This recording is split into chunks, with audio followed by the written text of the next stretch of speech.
Hello बहनों, राधे राधे। हमारे YouTube channel पर आप सभी का स्वागत है।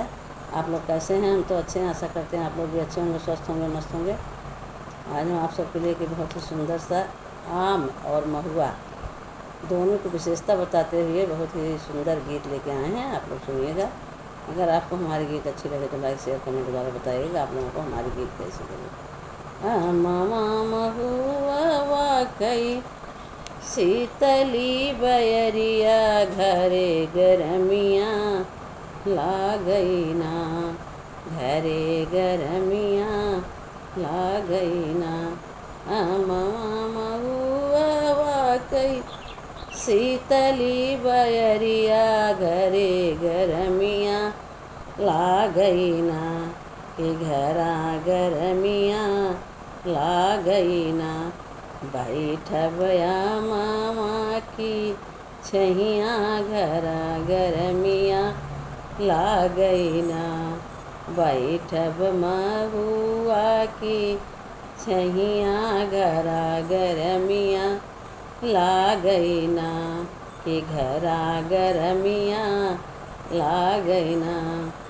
आमे तरे बैठब त गिरी हैं टिकोरवा ओकर चटनिया बनऊ बना, कि ओकर चटनिया बनऊ बना।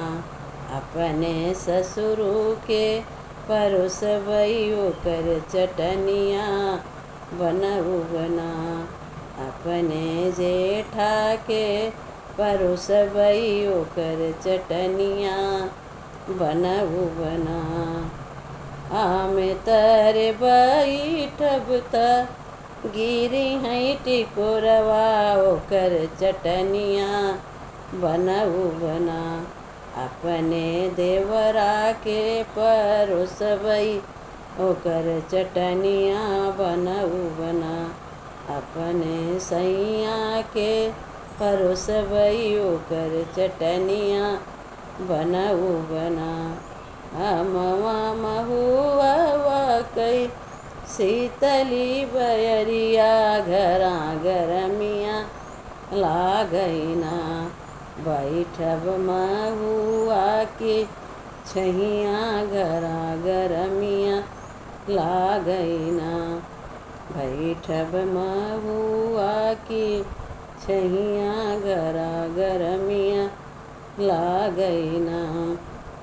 महुआ बिनिया बिनी, महुआ बिनिया बिनी लपसी बनऊ बई, ओक महुआ तरे बैठब त बिनबई महुआ ओकर लपसिया बनऊ बना, ओकर लपसी बनऊ बना।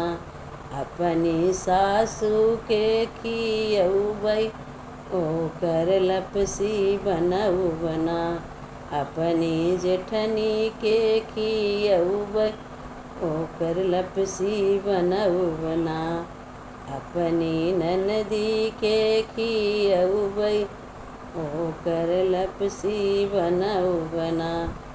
आमा महुआ वाकई शीतली बयरिया घरे गरमिया लागई ना, कि घरे गरमिया लागई ना। बैठब मामा की छैया घरे गरमिया लागई ना, बैठब महुआ के छैया घरा गरमिया लागई ना।